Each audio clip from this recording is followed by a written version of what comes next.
Episode of The After Party. I'm Sabrina Salas-Matinani with our co-host Chris Barnett. Our guests this month are former Republican Senator Chris Duenas, former Guam delegate Congressman Robert Underwood, and from the Republican Party of Guam, Mr. Juan Carlos Benitez. All right, let's just jump right into it, guys. Yep. That Ray Tenorio trial and the verdict.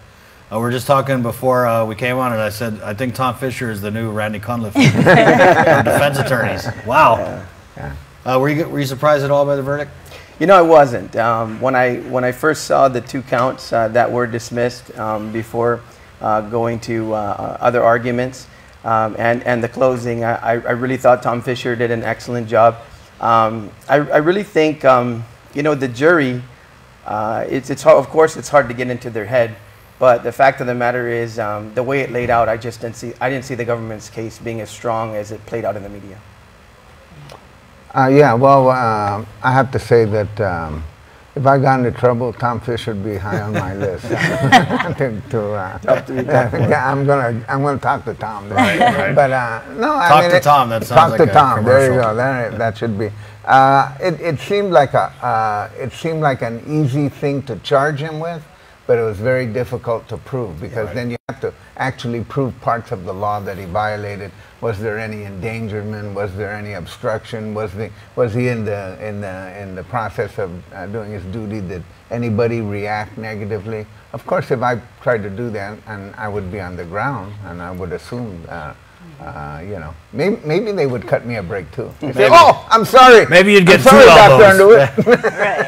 Right. But probably not. Yeah. But in this case, it's really a high bar to prove, and I think people were so emotionally wrapped up to it. They're not gonna be satisfied with the verdict. But in reality, that's the law. Well, I think fortunately for the lieutenant governor, the jury wasn't you know, made up of Facebook accounts, because man, he got reamed in our comments. But Juan Carlos, you actually sat in on some of the trial. What was your takeaway? I did, and I don't know if you remember, but if you roll back the tape when we were going to the gubernatorial debate and primary process, I predicted that he was going to be found innocent of all charges. Right. As Dr. Underwood mentioned, there are very hard charges to prove intent. It was extremely hard that he had an intent to violate the law.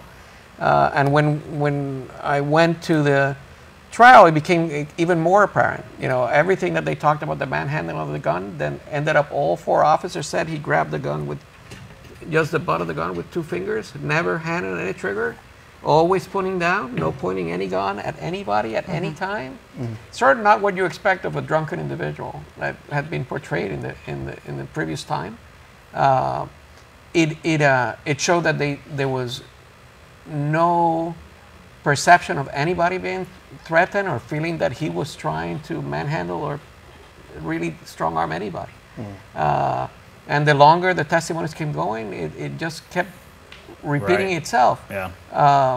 I think for me, one of the key moments was when the prosecution rested and the defense came in and said we should dismiss all four charges because elements of all four charges haven't been present. And even the Deputy Attorney General came in and said, I have no objections on the charge of pointing the gun because I didn't get any evidence from anybody here on it. Yeah. So, you know, this was the juicy charge, right? That he was pointing the gun around and doing all that. Turns out never happened. Right. So it's what do you mean? Sweet, I saw the video. it's a sweet. We all saw the video. It's a sweet and bitter victory. It's a sweet victory because I think he deserved to be found innocent of the charges. But at the same time, it did have an impact on the election, and a strong impact at that. Yeah. So do you think he'll run again for public office? You know, I think he should. You know, I think Ray Tenorio, you know, you'll never outwork him. And the bottom line is it's his reflection with Nick Delgado, I thought was very, another insight once again in looking into who Ray Tenorio is. I know him personally. He was very contrite. He wished no ill will towards anyone. He wished the best for the current governor. I thought he was extremely, you know, graceful. And so, you know, after he takes a break and sits back and thinks things through, I think Ray is always going to be a strong presence in the Republican Party. Well, you know, that's open to question, but you know, I mean, obviously, people are going to have to get over a lot of it because emotionally, I think the crowd is not with Ray. But you know, they might get over it. But you know, it's interesting. I don't know whether "not guilty" can be a campaign slogan. And I think it was, you know, if they had charged him with, you know, I thought Carl did that. if they had charged him with, you know, pulling a douche move on an officer, I think he definitely would have been convicted on that. And it came down to the perception of it, right? So the government, did they bring the right charges? I mean, that remains to be seen. But at the end of the day, I think the reason why people continue to complain about the verdict is they see that he could have done it differently. And, you know, I mean, and he didn't. And, you know. But on a human level, I have to agree with Chris. You know, on a human level, I know Ray. I don't know Ray maybe as well as Chris does, but I know him fairly well. And I feel relieved for him. Yeah, because it's just something that he shouldn't have had to face. And I think he's got some, like if he wants to run I mean, for it's office, hard, it hurts enough to lose, Right. but then to have that on top of that was pretty. Well, and it depends on, the reason why I laid out the roadmap there was it depends on what he does. Right. Because the fact of the matter is that was a very compelling interview. I mean, I am on a chat with a lot of former cabinet members and others, and there was a lot of congratulations on the way he conducted himself in that interview. And so that's one interview, and then it just depends on what he does going forward. You know, will he run for governor again? I don't know. Right. You know, but mayor's where it's at. Yeah, mayor. He likes to work. He's a hard worker. Right. Congress, exactly. I think there might be an opening in Congress. So, you know, that's really what it comes down to. But I know Ray is going to serve in a capacity of some sort in the community, whether it's working with nonprofits or helping others, because that's just his nature. And I wish the best for him and his wife. Yeah. Wow. Well, I don't blame him for being, pun intended, gun shy about running again. So here, you haven't asked me, but I'll give my opinion also. Let's go, Juan. and there are a couple. One, That's why you're here. I hope that he stays in Guam. I think he brings a lot to our community. I think it was extremely painful and expensive. People don't realize you still need to pay the legal bills of charges that you were found innocent of to go through and to try to, you have to make a decision there. I'm going to put my family again through this one more time, to go to the process. And for me, the politics starts getting, you know, new lows every year. And we need to figure out how we stop it going into that direction and go into something more on the policy and the issues. We tried last year, I think unsuccessfully, to try to get it there, but it's And then with Ray, I mean, he was running, you know, coming off 8 years of, you know, Cabo Tenorio, and I think when he did run on the issues, you know, it didn't look so good for him because, you know, people were dissatisfied with the way things had become, and I think that kind of galvanized the Democrats in some ways. So, you know, I think Ray should give it another go, and I think he needs to see once and for all. I mean, he ran last year, and the whole gun grab cloud was over everything. So, you know, I mean, maybe he wants to give it another shot. You know, running without that on everybody's mind. I mean, it remains to be seen. I don't know. I think he's got to evolve, though. I think when I saw him campaigning outside looking in, it was a lot of the old style of politics. You know, the things he was saying. It was, you know, he's got his go-to phrases that he says, and I think that the voters are a lot smarter, and the politicians need to work harder. Yeah. Well, it was like Rodriguez could never get out of the shadow of Troy. Right. So, yeah.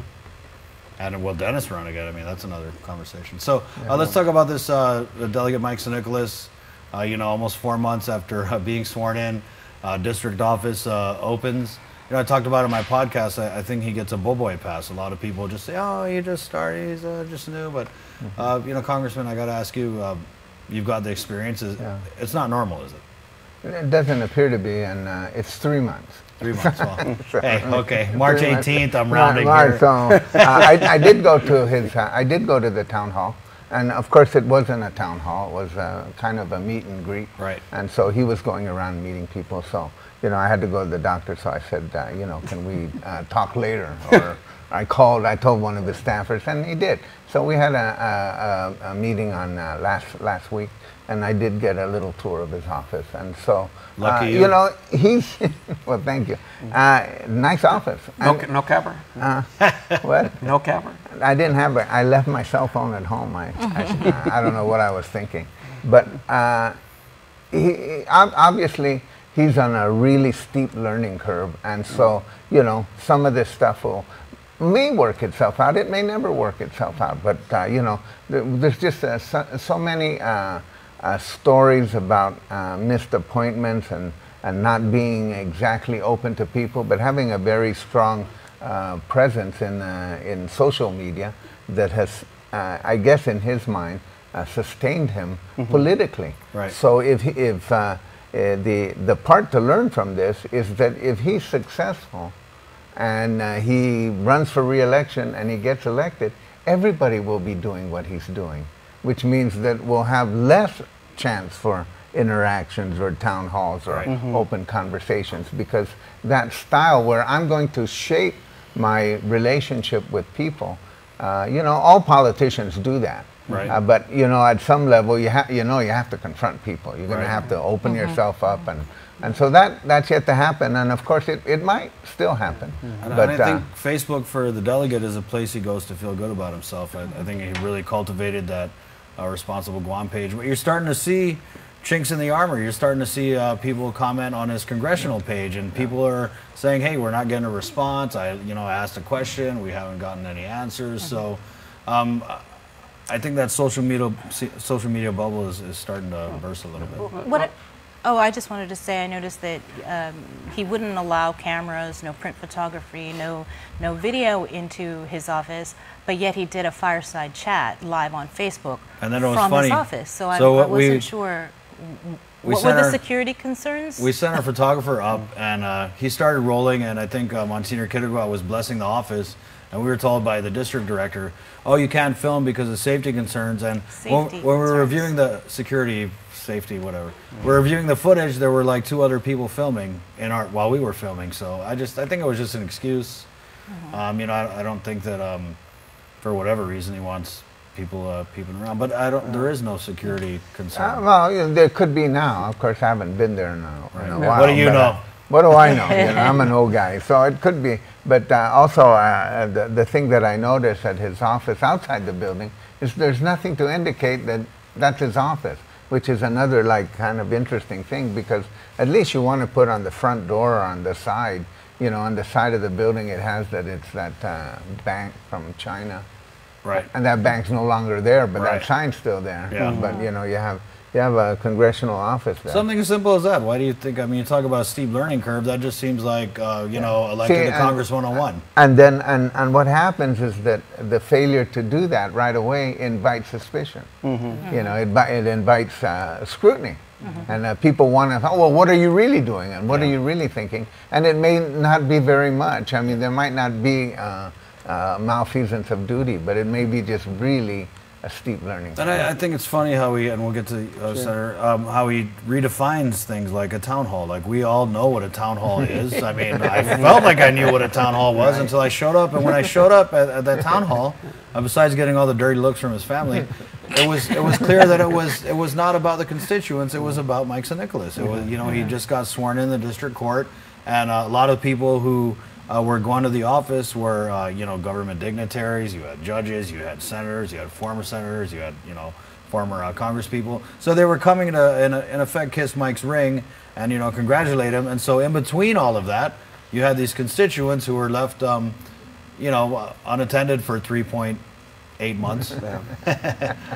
And so I was there, and I saw his family took up about half of the space, and there were a few chairs, and people who had legitimate concerns about war claims were kind of standing around. And he did go around and talk to people, but it was almost canned phrasing. I was able to eavesdrop in a couple of the conversations, and it was a lot of the same things that we've already reported on. I didn't hear any new information.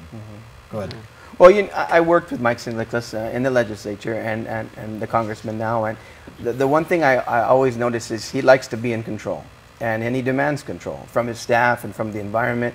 That's how he operates, and that's how he's in most of the time in his comfort zone. The other thing is, and I think Congressman Underwood will agree with this, not only himself. Now you're coming off of a term, what, six terms with Congresswoman Berdalio, and she was so accessible. I mean, she just, that was her life. I mean, she likes to be around people, and it doesn't matter whether it's in the backside of the barbecue at the party, at church, or in any situation. So the contrast to that is really stark at this point. Night and day. And the fact of the matter too is you've got, and you're hearing this a lot from Manumku, who are getting very impatient. You've got a lot of folks who don't have a lot of time left that really want to know on a daily basis what's going on in the office with regard to war claims. So regardless of, as we talked about earlier, regardless whether, you know, he takes the handoff or he's got the handoff now and he's on the half-yard line and punches it through. Right now there's a lot of impatience, and as folks pass away and have no opportunity at least that dignity of that compensation, I think things are going to wear a little harder on this guy, and he's going to have to ensure that he reverses course here, I think, on his accessibility. We talked about this, and you were telling me that the delegate failed to realize that, you know, 90% of being a delegate is the grunt work. It's the, you know, listening to people whine and moan and complain, you know, running through paperwork. You know, it's not all Nancy Pelosi eating your cookies. Well, yeah, and if you want to work in an environment that's out of control, you should work in the U.S. House of Representatives. There's an environment where almost nothing that you think works. You can't go to someone and say, let's make this happen, then it'll happen. It's just impossible. Right. So the complexity of it is a little overwhelming. So I don't know. I think that if the approach, whatever approach he used in the legislature, certainly not going to work in Congress. And the sad part in Congress is when you're not doing well, nobody tells you you're not doing well. You just get ignored. You could go for weeks and nothing happens, and you're wondering what's going on, and no one's telling you anything. And that's what happened. Juan? So I'll go by parts. I think it's very different to be the legislature of Guam to be in the U.S. Congress. And I worked there for 16 years. And one of the things that you see sometimes with the new members is they get overwhelmed by the fact of who's talking to them and who's meeting with them. Potomac fever. And they get this Potomac fever, and then they forget that they're there representing a community in an island that is 10,000 miles away. So you're saying they fly to Puerto Rico, they eat the mofongo. It changes you. Well, it comes when you start looking at what are your priorities and how should you be ranking them. And opening my office and talking to my constituent should go before going to Puerto Rico to see Hamilton and hang out with 100 lobbyists. Right. You know, and so why are we the only people saying this, though? I feel like we're the only ones who are saying this. Well, 3 months, right? Here's a couple of things. One is he has a fight with media, and he's going to realize media needs to be your friend. You know, you're 10,000 miles away, and you can YouTube and FaceTime all you want. But you need to get that message of what you're working on and what you're fighting in D.C. here. I wish him well. I want him to do well. I can tell you right now, he's spending a lot of time and a lot of energy to keep media away from knowing what he's doing and what he's planning to do, and from actually working and getting to talk to your constituency. That's a problem. That's a big problem. You know, he's banking on the fact that he's going to pass this legislation on the war claims issue. Okay? That should have be done already. It was a technical issue, a technical mistake. It should have been drafted 2 bills, immediately dropped in his first month. You know, to take this long and to say, well, this is going to be the greatest achievement I've achieved through all this time. You know, what great achievement? You're carrying the ball in the last 2 yards from where Madeline dropped it. I said half-yard line. What issues are you pushing? What other new things are you directing this island? And what are you hearing from your constituents? And I'm not seeing it. Yeah. Let's go back to the... I just wanted to say something about the congressman, because I take such offense when he gets on our Facebook page and he comments on your stories, our stories about inaccurate reporting, and that's his defense in terms of not responding. When we've given him ample opportunities, so many opportunities, we've provided questions, we've emailed him, we've reached out to him, and yet he doesn't respond. So, you know, I just think it's goes back to control. How do you do that? I mean, then he complains. He's the only elected official who doesn't do interviews or respond to us. The only one in the whole island. Everybody else that we could do a story, they do something bad the week before, the next week they're sitting right in front of our cameras all over again. But then calls it inaccurate reporting. I think one of the first tests will be, and here's another nod to our former Congresswoman, it was always about Team Guam. And I think the first time that we see that Team Guam approach is not taken, and that happened in the transition, I really think that that's where people will start to get impatient and the mood will swing. So he's got a lot of making up to do, I think. It's not rubber hit the road right now. We're not in any campaign mode whatsoever. Right. But there will be impatience, and we'll see how he manages to work with the governor and the Speaker of the Legislature, especially when it comes time for an issue that we need to bring to Congress, and how will he work with Trump? Yeah. Well, here's something that for me is it's a measuring thing, because it was unexpected on my side. Mm-hmm. He gave up the seat on the Armed Services Committee, right? And he decided he wanted to go to this. He wanted to go to the Banking Committee, right. Mm-hmm. And I'm intrigued with seeing where that's going to go. Mm-hmm. You know, where are we going to see the fruits of doing that? This buildup is coming up, and now you're starting to see issues. You know, the dry dock in the bay, that 100 acres that was given to Gulf Guam during the BRAC process. You know, who's defending all that? Who's pushing to make sure that those capabilities stay here? The benefits towards the local community, the impact on the H2 workers inside and outside of the fence. It was a lot easier to work those issues when you were inside the Armed Services Committee than when you're now in the Banking Committee. But he's a finance guy, so finance goes with finance, Juan.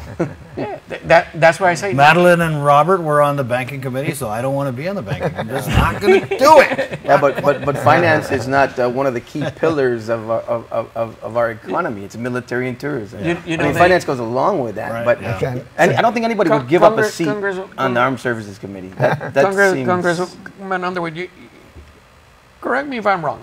There used to be this saying, because I ran the office for Puerto Rico, for the governor of Puerto Rico. And we worked very closely with our congressman, who was a great man, Don Carlos Romero Barceló. That's right. My compadre. Their committees in the House are described as A committees, B committees, and C committees. And unspoken in D.C. is no member of a territory will be given an A committee assignment. We're only given B's and C's. The one exception was Armed Services Committee for Guam, and we just gave it up. Yeah, without even batting an eyelash. Well, you know, you didn't mentor him, so. Well, you know, when I mentored him, and I also you know, it's not like extensive, but I did have a fairly long conversation with. Doris Brooks too, when she was running, because she called me. I said, okay, we'll talk. And I tried to explain what I knew of it. And in a way, one of the things that's interesting is that people don't understand that you join committees to help your constituency. You don't join committees because you're interested in them, or because you have, you know, you think you have expertise. So like when I was talking to Doris said, well, she'd like, you know, with her background, she'd like to go to Ways and Means. I said, Doris, your background doesn't mean anything. You know, nobody's background means anything. What a party Over pooper. There, what a party pooper I was. I said, you have to go to the committees that make the most sense for Guam, which are armed services and resources. That's it. And if you get anything after that, it's great. Well, we all wish the congressman. Well, we do wish him. We do, yeah. We are Team Guam. But and I told him, I said, the media always gets the last word, so one of these days you're going to have to go talk to Chris Barnett. I just emailed the guy a few days ago, so you know. You know, the hottest debate. Let's spark this one up: the legalization of adult use cannabis. We were talking before the show. You feel like it's too much, too fast? Yeah, you know, I've been still circulating around and talked to folks at the coffee shops and you know, and also in the back kitchen and at Donna's house. And one of the things that I hear really is that we elected a majority new body of senators, and we're talking about gambling and weed. And underage consensual sex. Underage consensual sex. Now, no, and the reason why I think that that's a fair assessment at this point is because there are a lot of big problems out there in our community. Education, the hospital. Last I checked, none of those things are solved. Right. And the DOA director has made it clear that we're on knife's edge still when it comes to finances. Right. The budget's going to be a huge issue going forward, and we're bogged down now talking about this issue. Now, I'm not going to say that this cannabis issue is not a real issue and it's something of interest to the public. I just think we're moving too fast on it, and I think the warning signs have been there from GVB. Are we going to exchange a market of cannabis tourism for our family-friendly tourism? The Attorney General has had some issues that he came out with of late. And so, you know, when you have polarizing sides, those who say no are always going to say no. Those who want free-for-all are going to be free-for-all.